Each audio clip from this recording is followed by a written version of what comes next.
Hello friends, हम पढ़ रहे थे 10th क्लास का लेसन नंबर 7 नियंत्रण एवं समन्वय या कंट्रोल एंड कोऑर्डिनेशन। फ्रेंड्स, उसमें हमने एक्टिविटीज़ के विषय में पढ़ा था और ब्रेन के विषय में पढ़ा था। अब हमारा नेक्स्ट टॉपिक है तंत्रिका तंत्र अर्थात नर्वस सिस्टम। तंत्रिका तंत्र तंत्रिका कोशिकाओं अर्थात न्यूरॉन से बना जाल होता है। तंत्रिका तंत्र क्या होता है? एक प्रकार की सेल्स से बना होता है जिन्हें नर्व सेल या न्यूरॉन्स कहते हैं। तो नर्व सेल या न्यूरॉन मिलकर जो होती हैं हमारी बॉडी में एक जाल बना लेती हैं जिसे हम नर्वस सिस्टम कहते हैं। ये नर्वस सिस्टम क्या करता है? हमारे जो सभी सूचनाओं को शरीर के विभिन्न भागों से मस्तिष्क तक तथा मस्तिष्क से शरीर के विभिन्न भागों तक पहुंचाता है। ये नर्वस सिस्टम क्या होता है कि जो हम देख रहे हैं सुन रहे हैं उन सभी इंफॉर्मेशंस को वो हमारे ब्रेन तक पहुंचाता है। फिर ब्रेन हमारा डिसाइड करता है कि हमें क्या करना है। उसके बाद जो ब्रेन डिसाइड करता है उस सूचना को हमारे बॉडी के विभिन्न भागों तक पहुंचाता है। तंत्रिका कोशिका मानव शरीर की सबसे लंबी कोशिका है। फ्रेंड्स, हमसे पूछ लिया जाता है कि मानव शरीर या ह्यूमन बॉडी की सबसे लंबी कोशिका कौन सी है? तो फ्रेंड्स, तंत्रिका कोशिका जिसे कहते हैं नर्व सेल या न्यूरॉन जो है वो हमारी बॉडी की सबसे लंबी कोशिका है। इसकी लंबाई लगभग 90 सेंटीमीटर तक होती है। अब हम फ्रेंड्स नर्वस सिस्टम हमें पता समझ में आ गया कि एक प्रकार की सेल्स का बना होता है जिन्हें नर्व सेल्स या न्यूरॉन कहते हैं। तो अब हम एक नर्व सेल के स्ट्रक्चर के विषय में पढ़ेंगे।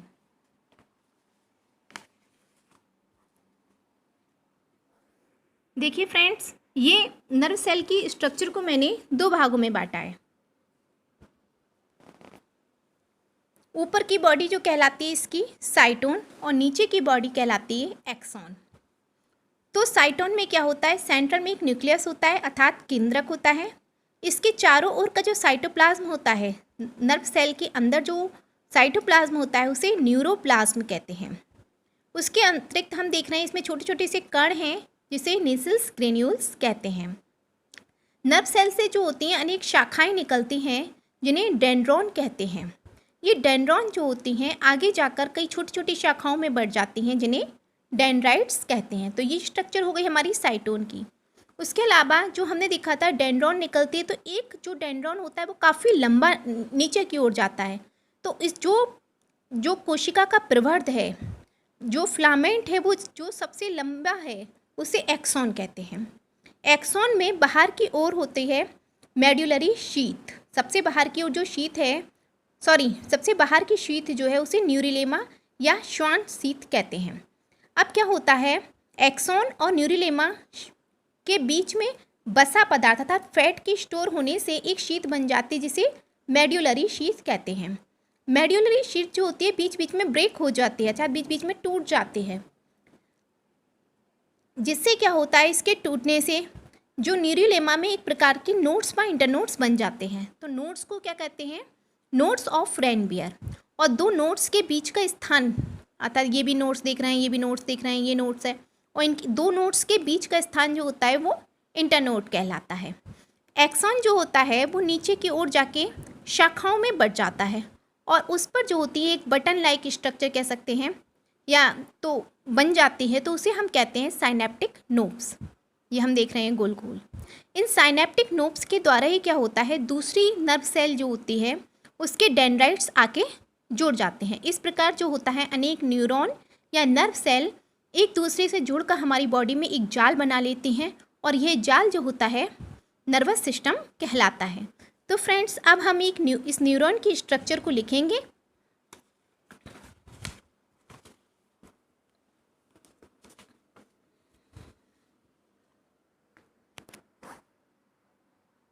तंत्रिका कोशिका की संरचना या structure of a nerve cell.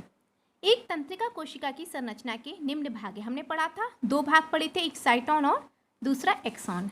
साइटोन यह तंत्रिका कोशिका का मुख्य भाग है। इसके मध्य में एक बड़ा केंद्रक होता है जिसके चारों ओर साइटोप्लाज्म होता है जिसे न्यूरोप्लाज्म कहते हैं। हमने भी पढ़ा था कि नर्व सेल के अंदर जो साइटोप्लाज्म होता है उसे न्यूरोप्लाज्म कहते हैं। न्यूरोप्लाज्म में अनेक रंगीन कण पाए जाते हैं जिन्हें नीसल्स ग्रेन्यूल कहते हैं। नीसल्स ग्रेन्यूल्स का कभी कभी फंक्शन पूछा जाता है आपसे कि नीसल्स ग्रेन्यूल्स क्यों होते हैं, क्या काम करते हैं। तो नीसल्स ग्रेन्यूल्स का कार्य है प्रोटीन सिंथेसिस अर्थात प्रोटीन का निर्माण करना। साइटोन से अनेक पतले प्रवर्ध निकले होते हैं जिन्हें डेंड्रॉन कहते हैं। डेंड्रॉन आगे बढ़कर पतली पतली शाखा में बढ़ जाते हैं जिन्हें डेंड्राइट्स कहते हैं। हमने देखा था कि अनेक शाखाएं निकल रही थी, वो डेंड्रॉन कहलाई। ये डेंड्रॉन आगे बढ़कर छोटी छोटी शाखाओं में बढ़ गई, वो डेंड्राइट्स कहलाते हैं। नेक्स्ट होता है एक्सॉन। साइटोन से एक मोटा लंबा बेलनाकार प्रवर्ध या फिलामेंट निकलता है जिसे एक्सॉन कहते हैं। एक्सॉन में सबसे बाहर की ओर न्यूरिलेमा नामक झिल्ली होती है। एक्सॉन व न्यूरिलेमा के बीच बसीय पदार्थ की एक लेयर या स्तर बन जाता है जिसे मेड्यूलरी शीथ कहते हैं। मेड्यूलरी शीथ थोड़ी थोड़ी दूरी पर टूट जाती है तथा नोड्स व इंटरनोड्स बनाती हैं।